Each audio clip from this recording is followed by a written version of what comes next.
Hello friend, இன்றைக்கி chicken பல்லாக்கொட்டை வச்சு ஒரு வறுவல் பண்ணலாம். ரொம்ப ரொம்ப டேஸ்ட்டாக இருக்கும். நீங்கள் இது வரைக்கும் பண்ணியிருக்க மாட்டீங்க, இப்போ பண்ணி பாருங்கள், சூப்பராக இருக்கும். வாங்க நம்ம வீடியோக்குள்ளே போகலாம். கூடவே ஒரு 7 படகோட்டியின் கதையும் சொல்கிறேன், அதை கேட்டுக்கிட்டு என்னோடய ரெசிபியை பாருங்கள். அஸ்ஸலாமு அலைக்கும் ஃப்ரெண்ட்ஸ்.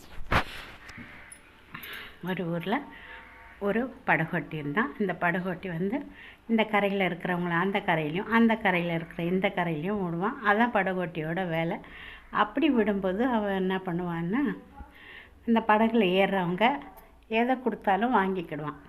காசு மட்டும்னு இல்லை, அரிசி, பருப்பு, வெங்காயம், தக்காளி எல்லாம் கடைங்களுக்கு போகிறவங்க தான் நிறைய அந்த படகுல போவாங்க. அந்த ஊருக்குள்ளேருந்து கடைக்கு போகிறதுன்னா படகை தாண்டி தான் போகணும். அந்த மாதிரி செய்வான். அதை வச்சு அவன் வாழ்ந்துட்டு இருந்தான். அவனுக்கு ஒரு மனைவி, 2 குழந்தைங்க இருந்தாங்க.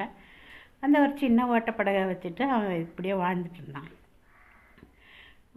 ஒரு நாள் என்னாச்சு, இந்த படகை சாயந்தரமாக வேலையெல்லாம் முடிஞ்ச உடனே இந்த கரையில் ஒரு பெரிய நாகப்பழ மரம் இருக்கும். அந்த மரத்தில் அந்த படகை கட்டி போட்டு அவன் வீட்டுக்கு போயிடுவான். இதே மாதிரி பண்ணிகிட்டு இருக்கும்போது ஒரு நாள் அந்த கட்டும்போது ஒரு சத்தம் வருது அங்கேருந்து. என்ன சத்தம் வருதுன்னா, எனக்கு 1000 தலை தருவியா அப்படின்னு சொல்லி ஒரு குரல் கேட்குது. இவன் திக்கு புக்குன்னு ஆயிடுது. இவனுக்கு என்னடா இது இந்த மாதிரி வருது, திரும்பி பார்க்காம ஓடியே போயிடுறான். திருப்பி அடுத்த நாளும் வரும்போது அடுத்த நாளும் இதே மாதிரி கேட்குது. இவன் சாயந்தரம் ஆச்சுன்னா இந்த மாதிரியே அது கேட்டுனே இருக்குது.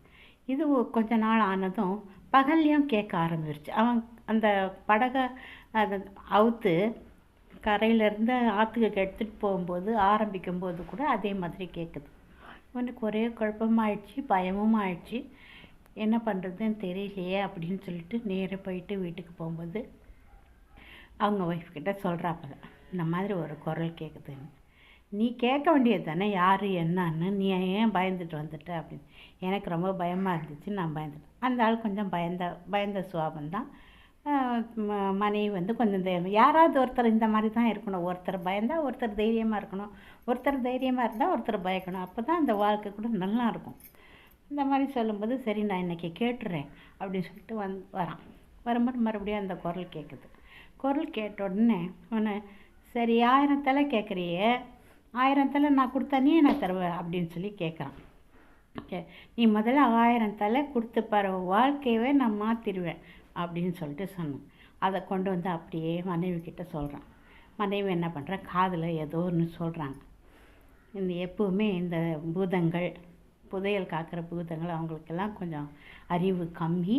நம்ம ஏமாத்தினா ஏமாந்துருவாங்க, ஏமாத்தினா தான் அவங்கள ஜெயிக்க முடியும் அப்படின்னு சொல்லிட்டு இந்த படகோட்டி காதில் ஏதோ சொல்கிறாங்க. அடுத்த நாள் படகோட்டி எல்லாத்தையும் கொண்டு போய் அந்த கரையில் விட்டுட்டு இவரும் நேரம் என்ன பண்ணுறாரு, கடைக்கு போயிடுறாரு. கடைக்கு போன உடனே அங்கே என்ன பண்ணுறான், அந்த கடையில் மீன் கிடையாது. அந்த மீன் கடையில் கூடையாக, அப்போல்லாம் கூடையாக தான் வரும். பெரிய கூடை, சின்ன கூடை அப்படின்ற கூடை கணக்கில் தான் வரும். அந்த மாதிரி கூடை கணக்கில் ஒரு மீடியம் சைஸ் கூடையாக ஒரு மீன், அந்த நெத்திலி மீன், அந்த மீனை வாங்கிட்டு வரான். நெத்திலி மீன் வாங்கிட்டு என்ன பண்ணுறான், அந்த மரத்தடியில் உட்காந்துக்கலாம். மரத்தடியில் உட்காந்துட்டு ஒரு நெத்திலி தலையாக உடச்சி அந்த மரத்தோட அடிப்பகுதியில் போடுறான். போட்டோம்னா அது ரொம்ப நேரம் கழித்து 1000 தலை ஆகுது. மறுபடியும் சவுண்டு வருது, போகிற நிறுத்து அப்படின்னு சொல்லுது. ஆமாம், நீ கேட்ட மாதிரி நான் 1000 தலை கொடுத்துட்டேன், அவ்வளோதான், என்னை விட்டுடு, மறுபடியும் நான் தொந்தரவு பண்ணது, எனக்கு உன்னை பார்த்தா அவன் குரலை கேட்டால் பயமாக இருக்குது அப்படின்னு சொல்கிறான். அப்படின்னு சொல்லி கிளம்பிட்டு உடனே அந்த குரல் நில்லு, நீ சொன்னதை செஞ்சுட்ட, நான் சொன்னதை செய்ய வேண்டாமா? இந்த வேரோட அடிப்பகுதியில் 1 அடி வரைக்கும் நீ தோண்டிப்பார், அப்போ உன்னோட வாழ்க்கையே மாறிடும். நான் ரொம்ப நாளாக இதை பாதுகாத்து வச்சுருக்கேன், இதை நீ எடுத்து இன்னிலேருந்து நீ நல்லா இருக்கணும் அப்படின்னு சொல்லிட்டு வாழ்த்தி அனுப்பி விட்டுறது.